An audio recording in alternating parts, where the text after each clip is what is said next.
So today the topic of our lecture is optimization. How we can do the WordPress optimization on uh, website. So there is a lot of factors that has been making an impact on your servers and your website. So we will going to discuss about that in this lecture. तो इसमें हमारे पास जो details हैं वो already इस तरह से है कि आपके पास बहुत सारे ऑप्टिमाइजेशन पहले हम देख लेते हैं ऑप्टिमाइजेशन होती क्या है। ऑप्टिमाइजेशन ऑप्टिमाइज वर्ड आपको इससे फेमिलियर होंगे। ऑप्टिमाइज आई मीन कि आप जितनी भी वेबसाइट पे आपकी जो कंटेंट होता है, ये जो आपकी वेबसाइट की जो स्पीड होती है, तो इसमें जो आपकी वेबसाइट की लोडिंग स्पीड होगी उसको आप कितनी सेकंड्स में कितने मिनट्स में वो लोड हो रही है, it totally depend upon number of factors that has been involve. So ये जो ऑप्टिमाइजेशन का जो फैक्टर है, इसको वेबसाइट की जो स्पीड होती है उसको फास्ट करने को, ये वेबसाइट की स्पीड को ऑप्टिमाइज करने का जो प्रोसेस है that is known as optimisation. So इसको एक कलेक्टिवली जो वर्ड यूज हो रहा होता है वो होता है वर्डप्रेस ऑप्टिमाइजेशन। ठीक है, इस लेक्चर में ये कवर होगा कि वर्डप्रेस के जो ऑप्टिमाइजेशन है उसमें कौन कौन से फैक्टर्स इन्वॉल्व हो रहे हैं, और वो फैक्टर्स जो इन्वॉल्व हो रहे हैं तो उसके बाद उनसे किस तरह से हम उसको रिड्यूस कर सकते हैं। और उसके बाद जो है हम कुछ टूल्स देखेंगे एंड में कि वो कौन से टूल्स हैं जो इम्पेक्ट कर रहे हैं उस वर्डप्रेस की ऑप्टिमाइजेशन को। ठीक है, उस टूल पे आप जाके उसकी टेस्टिंग कर सकते हैं और अपनी वेबसाइट की स्पीड को मेजर कर सकते हैं। तो ये तो आज के ये जो टॉपिक है इसमें ये कवर किया जाएगा। सो सबसे पहले हम देख लेते हैं कि इसमें परफॉर्मेंस फैक्टर्स कौन कौन से इन्वॉल्व हैं। सो इसमें जो इन फैक्टर्स जो इन्वॉल्व हैं वो आपके पास सबसे पहले है आपकी वेबसाइट की होस्टिंग। ठीक है, ज़ाहिर है वेबसाइट की स्पीड जो होगी वो आपकी होस्टिंग पे डिपेंड करती है। आपने देखा होगा एक website day to day life में, आपने देखा होगा एक वेबसाइट होती है उसकी स्पीड जो होती है वो कम होती है और एक ही जो है वो उससे कंपैरेटिवली ग्रेटर होती है। सो इस पे ये डिपेंड करता है कि ये सर्वर कौन से सर्वर पे वो होस्ट कर रहे हैं उस वेबसाइट को। सो इस पे बहुत सारे फैक्टर्स इन्वॉल्व होते हैं। जो नंबर वन फैक्टर है वो होस्टिंग है। होस्टिंग क्या होती है आपकी, जहाँ पे वेबसाइट्स होस्ट हो रही होती हैं, तो ये वर्डप्रेस की जो स्पीड होती है वो उसके ऊपर डायरेक्टली इम्पेक्ट कर रही होगी। जितनी अच्छी होस्टिंग आप यूज़ करेंगे, जितना अच्छा सर्वर आप यूज़ करेंगे, आपकी वेबसाइट की स्पीड उतनी ज़्यादा इम्प्रूव्ड होगी। ठीक है, ये तो एक फैक्टर हो गया होस्टिंग का। ठीक है, अब होस्टिंग में आपके पास बहुत सारे फैक्टर्स इन्वॉल्व होते हैं। होस्टिंग बहुत तरह की होती है, जिसमें हम देखते हैं एक होती है आपके पास शेयर्ड होस्टिंग। अब शेयर्ड होस्टिंग आपके पास क्या होती है कि लाइक एक ही होस्टिंग है, लाइक एक ही सर्वर पे आपकी बहुत सारी वेबसाइट होस्ट हो रही होंगी, और एक कस्टमर जो होता है, लाइक कस्टमर कहने का मतलब ये जो आपसे होस्टिंग परचेज करता है। लेट्स सपोज मैं एक कंपनी लॉन्च कर रहा हूँ, या एक कोई कंपनी है होस्टिंग प्रोवाइडर है, वो होस्टिंग प्रोवाइड कर रही है, और दो वेबसाइट के ओनर्स आ रहे हैं, डिफरेंट उनका अपना यूज केस है, लेकिन होस्टिंग कंपनी क्या करती है, उनको एक ही सर्वर बना के दे देती है। तो उन दोनों की जो यूज केसेस होंगे, या जो लाइक उनकी नंबर ऑफ जो यूजर्स होंगे या नंबर ऑफ जो कस्टमर्स हैं, वो एक ही सर्वर के ऊपर होंगे। तो उससे क्या होगा कि लोड ज़्यादा होगा। शेयर्ड होस्टिंग कंपैरेटिवली थोड़ा सा जो है इस पे कंट्रोल आपके पास कम होता है। ठीक है, सो इस पे जितना सर्वर का जो जितना भी मैनेजमेंट होती है वो ज़्यादातर होस्टिंग प्रोवाइडर जो होते हैं वो उनके पास होती है, तो आप इतनी ज़्यादा उसमें कॉन्फ़िगरेशन नहीं कर सकते। तो इट्स नॉट बेटर कि आप शेयर्ड होस्टिंग उसमें से इंगेज करें। सो इस हमेशा यही होता है कि आप जब भी ऑप्टिमाइजेशन के फैक्टर को रखना चाह रहे हैं, तो ऑप्टिमाइजेशन के फैक्टर में आप सबसे पहले टॉप पे यही रखें कि आप शेयर्ड होस्टिंग ना लें, क्योंकि उसमें ये होगा कि आपके पास ऑप्टिमाइजेशन और कॉन्फ़िगरेशन के चांसेस बहुत कम होंगे। सो अब सेकंड वन है वर्चुअल होस्टिंग और डेडिकेटेड होस्टिंग, डेडिकेटेड सर्वर। ठीक है, तो ये जो सिनेरियो होता है इसमें आपके पास आपका कंट्रोल जो है वो सर्वर पे आपके पास कंप्लीटली होता है। ठीक है, ऑलमोस्ट। तो इसमें आप फिजिकल रिसोर्सेज अपने मैनेज कर सकते हैं। ठीक है, और इसमें आपको बार बार होस्टिंग प्रोवाइडर्स को कांटेक्ट करने की ज़रूरत नहीं है। आप जस्ट इसके सर्वर्स को मैनेज करेंगे। इन सर्वर्स को मैनेज करने के बाद आप डायरेक्टली इसकी फिजिकल जो हार्डवेयर की कॉन्फ़िगरेशन है वो आप चेंज कर सकते हैं। तो इससे क्या फैक्टर्स इम्पैक्ट करेंगे कि आप डेडिकेटेड होस्टिंग या सर्वर आपने लिया होगा, तो उससे क्या इम्पैक्ट आपकी वेबसाइट पे होगा कि लेट्स सपोज कि आपकी वेबसाइट की स्पीड लेस हो रही है, तो आप उसकी ऐसी कॉन्फ़िगरेशन करेंगे जो कि आपको एक टेस्टिंग टूल प्रोवाइड कर देगा कि आप ये कॉन्फ़िगरेशन करें, तो उसमें आपको फिर हेल्पफुल होगा कि आप उसमें ये चेंजेस कर सकते हैं अपने सर्वर में। तो ये तो एक तो मैंने बता दिया शेयर्ड होस्टिंग है, एक है डेडिकेटेड होस्टिंग या वर्चुअल होस्टिंग इसको भी कहते हैं। सो अगेन नंबर 3 फैक्टर जो इन्वॉल्व हो रहा है वो नंबर ऑफ सर्वर्स है, ठीक है। इसमें नंबर ऑफ सर्वर्स इन्वॉल्व हो रहे हैं कि अगर कितने ज़्यादा नंबर ऑफ सर्वर्स हैं जो कि आपकी होस्टिंग में हैं, और उस तरीके से आपका उसमें डायरेक्टली इम्पैक्ट पड़ रहा होता है, ठीक है। सो इसमें हमारे पास क्या है कि when dealing with high traffic situations, ठीक है, जब जिस जिस वेबसाइट में ज़्यादा ट्रैफिक होती है, सो उसमें क्या होता है कि मल्टीपल सर्वर्स इन्वॉल्व होते हैं। सो इससे क्या होता है कि नंबर ऑफ सर्वर जब इन्वॉल्व होते हैं, तो उससे आपकी ट्रैफिक काफ़ी रिड्यूस हो जाती है, ठीक है। क्या होता है, लाइक मेरे पास एक सर्वर है जो कि अमेरिका में लाइक नॉर्थ वर्जीनिया में, लेट्स से नॉर्थ वर्जीनिया में एक सर्वर है, ठीक है। अब उसमें क्या है कि अब मेरी वेबसाइट के जितने ट्रैफिक है वो सारा उस पे है। तो उसमें क्या होगा कि अगर मैं उसमें नंबर ऑफ सर्वर्स इन्वॉल्व कर लूँ, लेट्स से कि एक और सर्वर है जो कि उसी रीजन में किसी और पॉइंट पे एग्जिस्ट कर रहा है, तो मैं अपनी वेबसाइट की ट्रैफिक की लोड बैलेंसिंग कर देता हूँ, ठीक है। और उस लोड बैलेंसिंग से क्या होगा कि लाइक एक ट्रैफिक जो आ रही है वो इक्वली डिवाइड हो जाए up to two different server. उसके लिए क्या होगा कि आपकी वेबसाइट की डिफरेंट फाइल्स जो होंगी वो उन सर्वर्स पे आपको मूव करनी पड़ेंगी, या उन अल्टरनेटिव सर्वर्स पे आपको फाइल्स जो है वो एग्जिस्ट करनी पड़ेगी। इसी इसी कॉन्सेप्ट को क्लाउड डिलीवरी नेटवर्क ने भी डायरेक्टली वो किया है। तो इससे नंबर ऑफ सर्वर से ये होता है कि आपकी वेबसाइट, इसकी सबसे बेस्ट एग्जांपल अमेज़न का इलास्टिक लोड बैलेंसर है। एडब्ल्यूएस का आपने नाम सुना होगा, अमेज़न वेब सर्विसेज। तो उसमें क्या होता है कि आपके पास एक लोड बैलेंसर होता है, इलास्टिक लोड बैलेंसर। वो क्या करता है कि आपकी वेबसाइट की जो ट्रैफिक है उनको मल्टीपल वेब सर्वर्स में प्रोवाइड कर देता है। उससे क्या होता है कि आपका जो वेबसाइट की जो स्पीड है वो लेस नहीं हो रही होती। तो ये भी फैक्टर इन्वॉल्व है, नंबर ऑफ सर्वर्स भी आपकी वेबसाइट की होस्टिंग, आपकी वर्डप्रेस की जो ऑप्टिमाइजेशन है उस पर डायरेक्टली इम्पैक्ट कर रहा होता है। अब नेक्स्ट जो फैक्टर है वो है हार्डवेयर परफॉर्मेंस। हार्डवेयर परफॉर्मेंस बहुत ज़्यादा मैटर कर रहा होता है आपकी वर्डप्रेस की ऑप्टिमाइजेशन पे, ठीक है।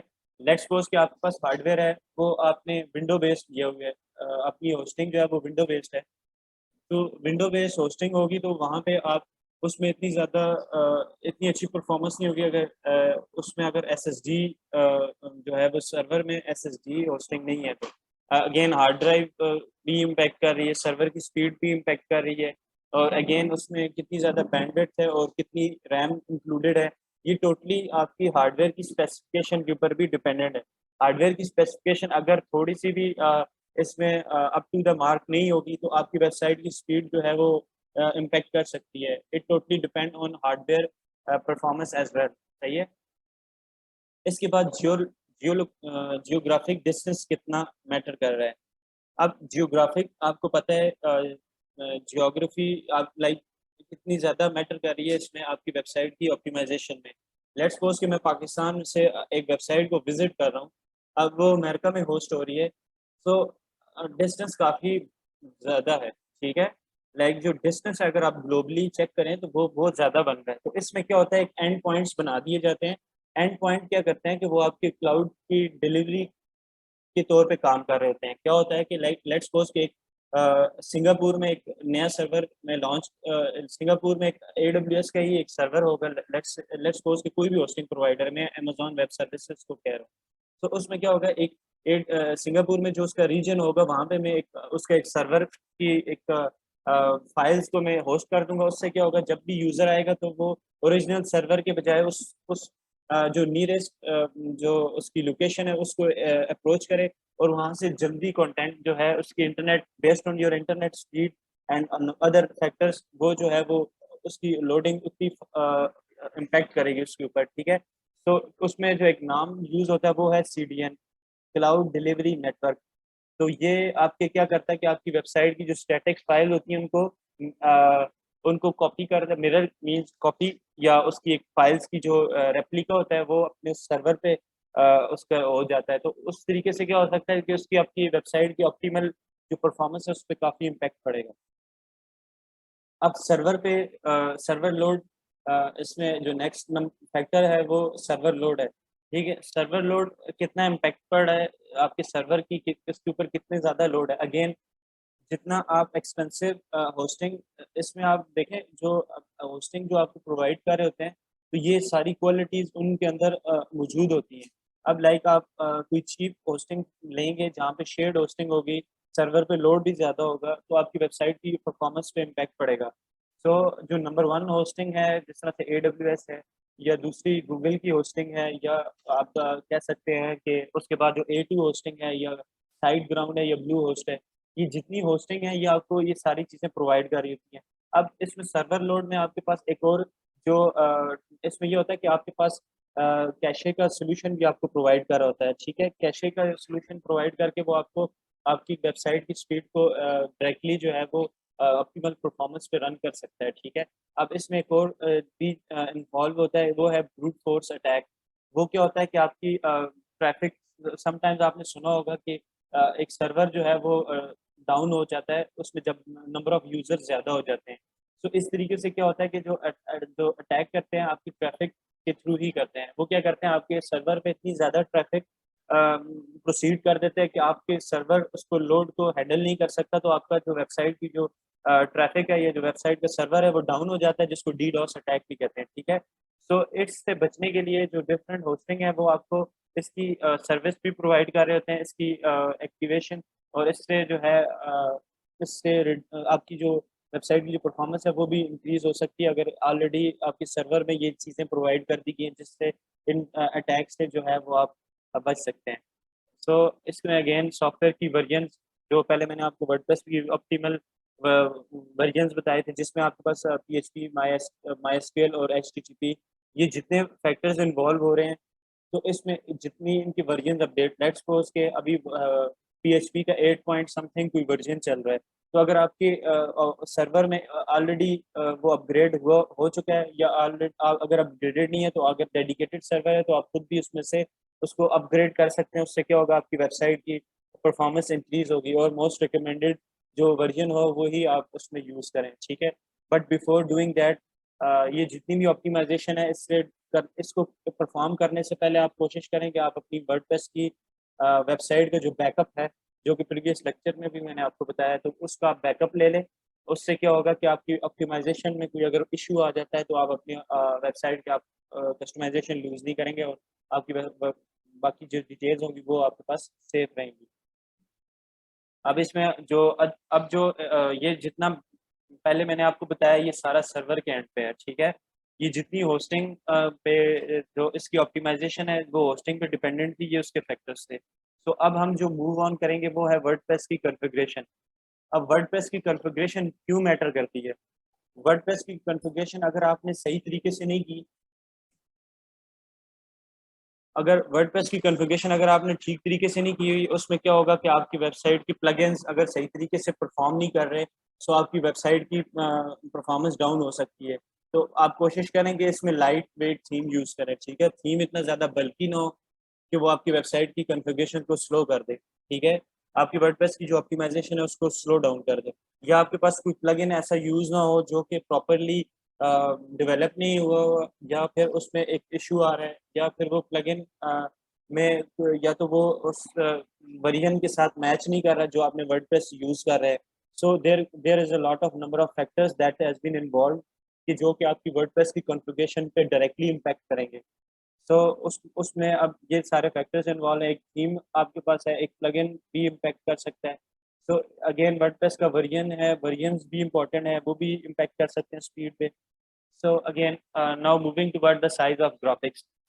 अब आपके पास ग्राफिक्स किस तरह से इम्पैक्ट कर रहा है ऑप्टिमाइजेशन पे? ग्राफिक्स में आपके पास आ जाता है, इमेजेस आ जाती हैं आपके पास, ग्राफिक्स में डिफरेंट आपके पास वीडियो है, डिफरेंट जो टूल्स हैं, जो जो भी डिफरेंट आप एसेट्स यूज़ कर रहे हैं। तो ये आपके ग्राफिक्स जो हैं अगर जितने बल्कि होंगे, लाइक आप एक इमेज यूज़ कर रहे हैं, कवर इमेज, आपकी वर्डप्रेस की स्लाइडर में एक कवर इमेज लगा हुआ है जो कि 10 MB का है। ठीक है, तो उससे क्या होगा, आपकी वेबसाइट में जब तक वो इमेज लोड नहीं होता, वो 10 MB की फाइल आपके पास आपके इंटरनेट की स्पीड पे भी डिपेंड कर रही होगी, बट जब तक वो लोड नहीं हो रही, तब तक आपकी वेबसाइट यूज़र के पास लोड ही हो रही होगी और वो इमेज शो नहीं होगा। सो ये क्या होगा कि साइज के बहुत मैटर कर रहा होता है ग्राफिक्स का, कि आप अपनी वेबसाइट पे जो साइज यूज कर रहे हैं इमेजेस का, तो वो टाइम सेविंग होना चाहिए, ना कि टाइम कंज्यूमिंग होना चाहिए। सो अभी हम इसमें देख लेते हैं कौन कौन से फैक्टर्स इन्वॉल्व होते हैं। तो मैं लोकल होस्ट में आपको इसकी कॉन्फ़िगरेशन करके बताता हूँ थ्रू प्लगइन्स। अब इसमें प्लगइन्स भी हैं। अब इसमें परफॉर्मेंस टेस्टिंग टूल देख लेते हैं कि परफॉर्मेंस टेस्टिंग टूल्स क्या होते हैं हमारे पास। परफॉर्मेंस टेस्टिंग टूल्स आपके पास ये होते हैं कि आपकी जो वेबसाइट की परफॉर्मेंस को मेजर करते हैं और आपको एक ग्रेड दे देते हैं। लेट्स सपोज कि 90% से अबव आएगा तो आपको ए ग्रेड मिल जाएगा, 80 से अबव आएगा आपको बी प्लस मिलेगा, इसी तरीके से सी होता है, सी माइनस होता है, डी होता है। इस तरीके से डिफरेंट आपके पास आपको ग्रेड प्रोवाइड कर दी जाते हैं जो कि आपकी वेबसाइट को बता देते हैं कि किस पोजीशन पे लाई कर रही है। अब इसमें टूल्स क्या इम्पैक्ट करते हैं, टूल्स ये करते हैं कि आपको वेबसाइट की परफॉर्मेंस मेजर करके दे देते हैं। अब इसमें डिफरेंट टूल्स इन्वॉल्व होते हैं। नंबर वन आपके पास वेब पेज टेस्ट है। नंबर टू आपके पास गूगल पेज फीड इनसाइड है। ठीक है, और इसके अलावा एक और है, वो भी मैं आपको बता देता हूँ, वो है जीटी मैट्रिक्स। ठीक है, जीटी मैट्रिक्स एक और ऑप्टिमाइजेशन टूल है जो कि आपको काफ़ी ज़्यादा डिटेल में आपको बता देता है कि आपकी वेबसाइट की स्पीड क्या है। सो हम अपनी टेक बियॉन्ड की जो वेबसाइट है उसकी स्पीड को मेजर अप करते हैं, उसकी ऑप्टिमाइजेशन की स्पीड को मेजर अप करते हैं। तो सबसे पहले मैं क्या करता हूँ, यहाँ पे आके मैंने अपनी जो भी वेबसाइट की परफॉर्मेंस को मेजर करना है, मैंने यहाँ पे लिंक पेस्ट करना है और देन मैंने स्टार्ट टेस्ट पे क्लिक कर देना है। तो ये क्या करेगा कि आपकी वेबसाइट की जो स्पीड होगी उसको मेजर अप करेगा और उसको बता देगा कि आप, इसका सर्वर भी बता रहा है करंटली ये यूएसए वर्जीनिया जो है वहाँ से इसकी जो सर्वर है वो एग्जिस्ट कर रहा है। तो मैं सर्वर भी चेंज कर सकता हूँ क्योंकि इसमें मैंने जो होस्टिंग यूज़ की हुई है वो AWS है। So I can change its hosting as well. Like मैं इसका सर्वर, इवन मेरे पास इतनी ऑप्शंस हैं कि मैं सर्वर तक इसका चेंज कर सकता हूँ। तो इतनी ज़्यादा डिटेल्स आपको वही होस्टिंग प्रोवाइड करेगी जिसमें आपके पास जो बहुत अच्छी होस्टिंग काउंट की जाती है। ठीक है, तो अभी करंटली ये टेस्टिंग कर रहा है, तो इसको हम दूसरे टूल्स को भी देख लेते हैं। इसमें भी आपने सेम इसी तरीके से यूआरएल को पेस्ट करना है जिसकी परफॉर्मेंस आपने मेजर करनी है। ठीक है, ये उन्हीं की परफॉर्मेंस मेजर हो सकती है जो आपकी वेबसाइट होस्टिंग पे होगी, not on a local host और योर कंप्यूटर। सो अभी हमारी वेबसाइट की जो स्पीड है वो ये मेजर हो चुकी है। तो इसमें करंटली जो टाइम लगा है वो आपके पास विद इन 3 सेकेंड्स जो है वेबसाइट लोड हो रही है। तो ये डिफरेंट ग्राफ है, ये आप विजिट कर सकते हैं इस पर क्लिक करके। ये वाटरफॉल ग्राफ है।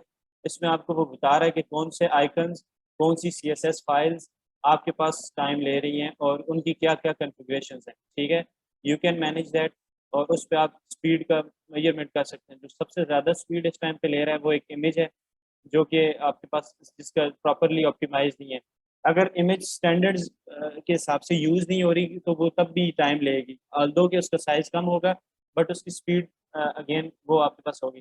तो एक जीटी मैट्रिक्स पे भी आप टेस्ट कर सकते हैं। जीटी मैट्रिक्स आपको क्या करके देता है कि आपको एक प्रोवाइड कर देता है, एक स्कोर प्रोवाइड करेगा और एक टाइम बता देगा।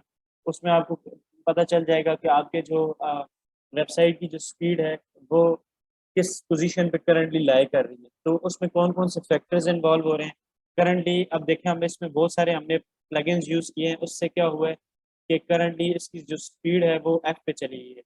ठीक है, अब कुछ कुछ दिन पहले जब इस पे काम नहीं हो रहा था तो मैंने इसकी जब ऑप्टिमाइजेशन स्पीड की थी तो उसमें क्या था कि इसका वो भी मैं आपको बताता हूँ कि किस तरीके से वो आप इसकी ऑप्टिमाइजेशन करके इसके स्पीड को मज़ीद इन्हांस कर सकते हैं। ठीक है, सो आप क्या करेंगे कि आप उस वेबसाइट में लॉगिन करें जिस वेबसाइट की आप स्पीड को ऑप्टिमाइज करना चाहते हैं। सो इसमें डिफरेंट टूल्स को भी हम यूज़ करेंगे। तो उससे पहले मैं आपको बता देता हूँ कि आप प्लगइन्स यूज़ करके इसकी ऑप्टिमाइजेशन कर सकते हैं। अब उसमें डिफरेंट प्लगइन्स इन्वॉल्व हो रहे हैं जिसमें W3 टोटल कैशे है, W3 कैशे फास्ट है, सुपर कैशे है। तो कैशे से क्या होता है कि वो आपकी वेबसाइट की कोड की भी ऑप्टिमाइजेशन करके दे देता है। कोड का ऑप्टिमाइजेशन करना क्यों ज़रूरी है, क्योंकि जो आपका गूगल क्रोम ब्राउज़र होता है वो लाइन बाय लाइन रीड करता है। अगर आपका कोड एक ही लाइन में होगा विदाउट स्पेसेस तब भी वो सही उसी तरीके से काम करेगा। अगर उस इंटर वाइट स्पेसेस जितनी कम होंगी उतनी ज़्यादा इसकी उतनी जल्दी आपका जो कंपाइलर होगा उतनी जल्दी उसको रीड आउट करेगा।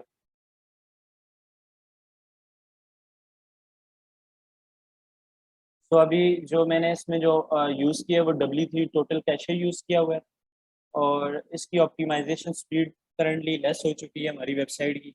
करंटली प्रीवियसली जो इसमें स्पीड थी वो काफ़ी ज़्यादा थी, बट हमने प्लगइन्स ज़्यादा यूज़ किए हैं। और इसकी ऑप्टिमाइजेशन मैं आपको करके बता देता हूँ।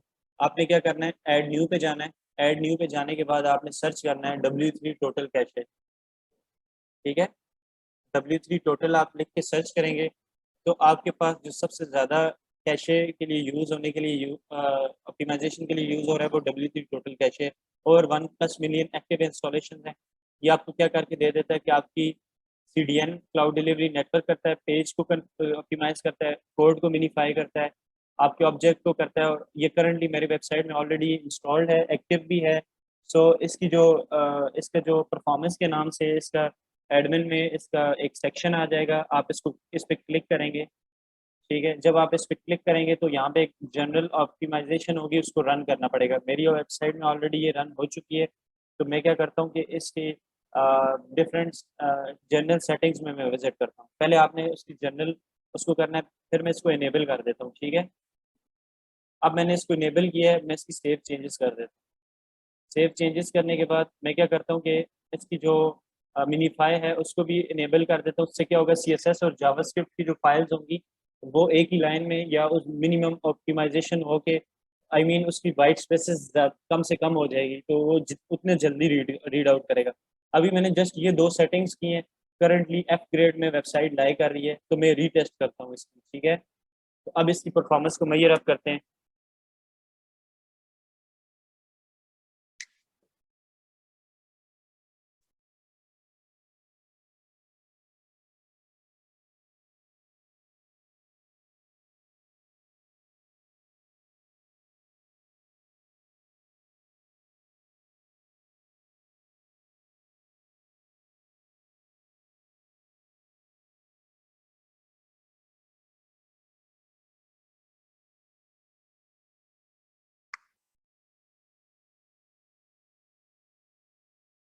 इसमें अगर आपके पास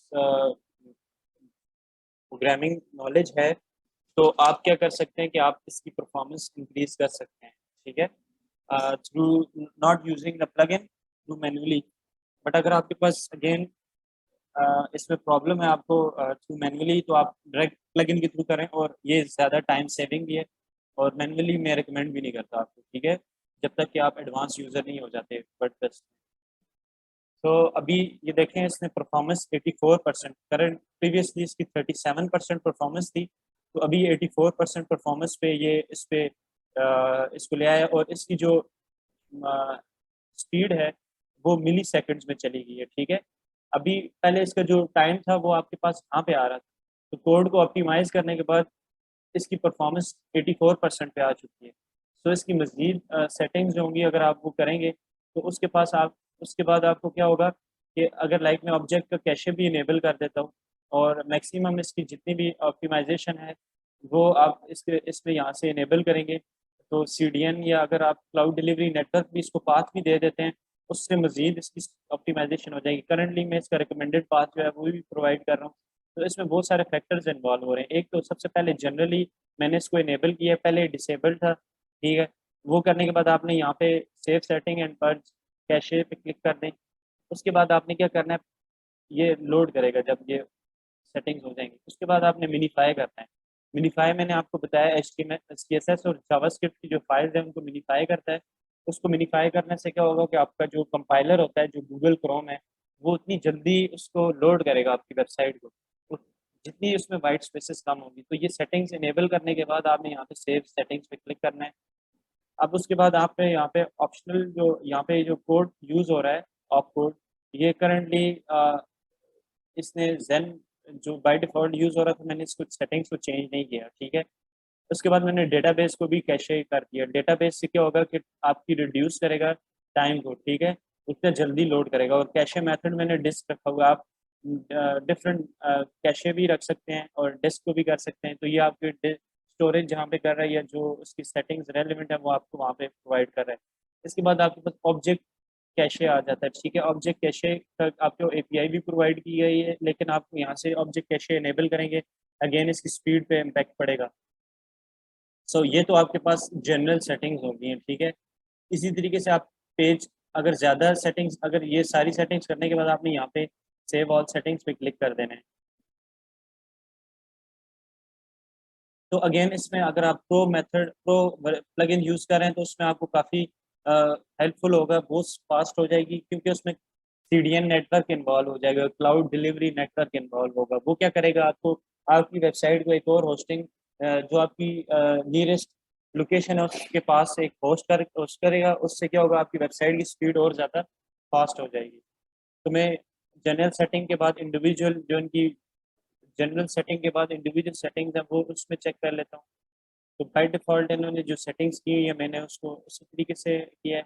अब मैं ऑटोमेटिक बाकी जिस जिस डिटेल का अगर आपको आइडिया नहीं है तो आप यहाँ से इसका परफॉर्मेंस है उसको उसमें जाएँ, और वहाँ पे आपको ये डिटेल में बताएगा कि ये किस वजह से आपकी स्पीड जो है वो कहाँ पे ज़्यादा टाइम लग रहा है। यहाँ से आप उसको मेजर भी कर सकते हैं, स्ट्रक्चर को देख सकते हैं। तो यहाँ पे ये क्या बता रहा है कि आपने लेज़ी लोड इमेज नहीं यूज़ किया हुआ, ठीक है।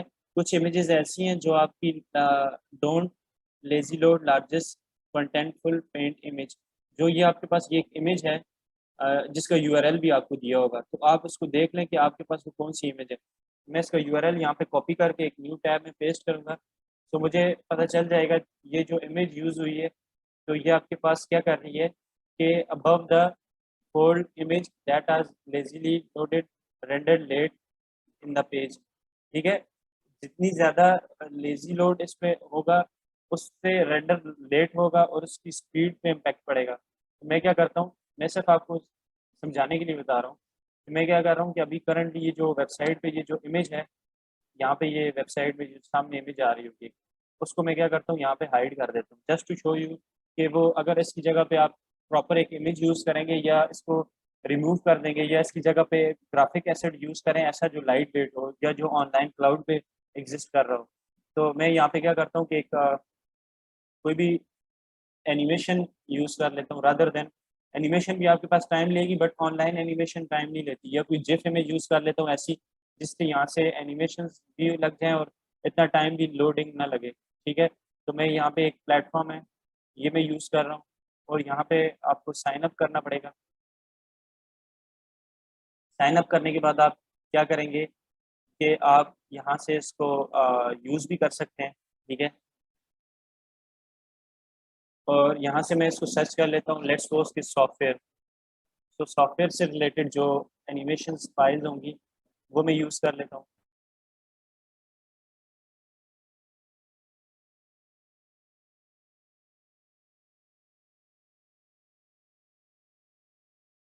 तो इसमें आपने कलर्स भी आप चेंज कर सकते हैं, और मैं जस्ट आपको एक आइडिया देना चाह रहा हूँ कि आपने एडिट विद एलिमेंटर पे जाना है और इस इमेज को आप किसी इमेज से रिप्लेस कर दें, या फिर आप कोई डिफरेंट एसेट यूज़ कर लें जो कि इसको रिप्लेस करे, ठीक है। तो यहाँ पे हमारे पास ये यूआरएल है, इसको कॉपी कर दिया है, और अगर इसको एम्बेड करना चाह रहे हैं यूआरएल के थ्रू तो आप वो भी कर सकते हैं।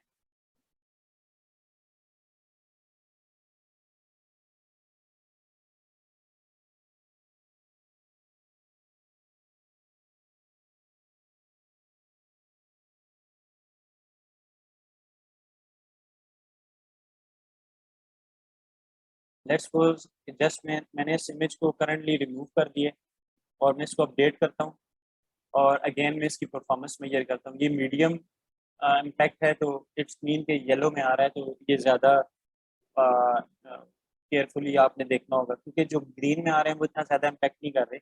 लेकिन जो अभी करंटली आपके पास जो परफॉर्मेंस जो स्ट्रक्चर में आ रहा है तो वो इस तरीके से आप रीटेस्ट करेंगे, अगेन माइट भी पॉसिबल ज़्यादा भी आ सकती है स्पीड, बट मोस्ट प्रोबेबली वो वाला इशू रिजॉल्व हो जाएगा जो कि आपने इसमें पॉइंट बाय पॉइंट मेजर कर रहे थे। तो उसमें क्या था कि आपके पास यहाँ पे एक इमेज आ रहा था जो कि अनरेगुलर साइज में यूज़ हो रहा है, और इसके ऊपर जो है लोडिंग ज़्यादा लगी हुई थी जिसकी वजह से टाइम ले रहा था। तो आपने ये सारी यहाँ पे again different servers different tools के थ्रू भी कर सकते हैं। जो एक और टूल है वो लास्ट में है, इसके बाद मैं आपको बता देता हूँ। उसकी परफॉर्मेंस जब मेजर हो जाए वंस।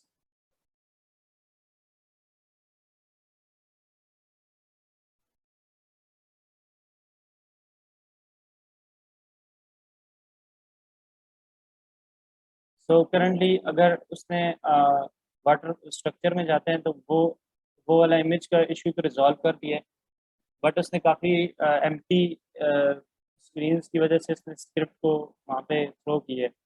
सो अगेन ये आपकी जो एसेट्स है, अगर अगर एसेट्स कम्प्लीटली आपने सही तरीके से नहीं इसमें यूज़ किए, अब ये जो इस तरह से स्टैटिक जो कंटेंट है इसको आप ना यूज़ करें तो बेहतर है। उससे जो है आपकी परफॉर्मेंस पे इम्पैक्ट होगा। सो अगेन आप light weight light images use करें जिनका इतना साइज़ भी कम हो और वो लोड भी जल्दी हो जाए। ठीक है, साइज़ इस तरह से कि उनके एमबीज जो हैं वो केबीज में हो। आप ऑप्टिमाइज भी कर सकते हैं अपनी इमेजेस को। ठीक है, तो आप इधर और इमेजेस भी यूज़ कर सकते हैं।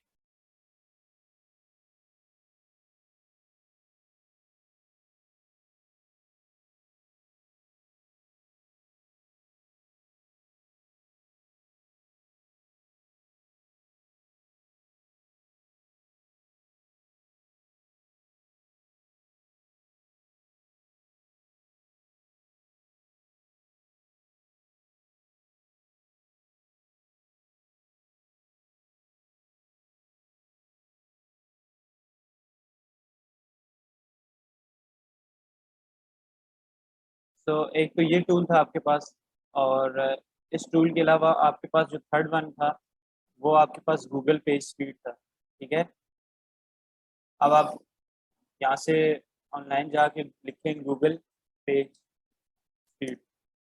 जब आप सर्च करेंगे तो आपके पास जो फर्स्ट यूआरएल आ रहा होगा वो आपने ओपन कर लेना है। ओपन करने के बाद आप क्या करेंगे अपनी वेबसाइट की, लेकिन आप कोशिश करेंगे ऑप्टिमाइजेशन जब आप कर रहे हो तो आप एक ही टूल से स्टार्ट लें। अगर आप मैक्सिमम टूल्स यूज़ करेंगे उससे क्या होगा, आप फोकस नहीं कर पाएंगे उसके एलिमेंट्स पे जो कि इम्पेक्ट कर रहे हैं। ठीक है, इसमें वो मोबाइल का अलग स्कोर देगा, डेस्कटॉप का अलग स्कोर देगा आपको गूगल। और मोस्टली जो इसमें आ रहा होता है वो स्कोर आपके पास मोबाइल में कम आ रहा होता है, क्योंकि मोबाइल में अगेन स्क्रिप्ट कुछ होती हैं, या आपकी जो परफॉर्मेंस है मोबाइल के अकॉर्डिंग प्रॉपर अगर प्रॉपरली डिज़ाइन एप्लीकेशन नहीं होगी, प्रॉपरली डिज़ाइन वेबसाइट नहीं होगी, रिस्पॉन्सिव नहीं होगी, तो तब भी इशू आएगा। देखें इसका स्कोर मोबाइल में कितना कम आ रहा है और डेस्कटॉप में देखें 69 आ रहा है।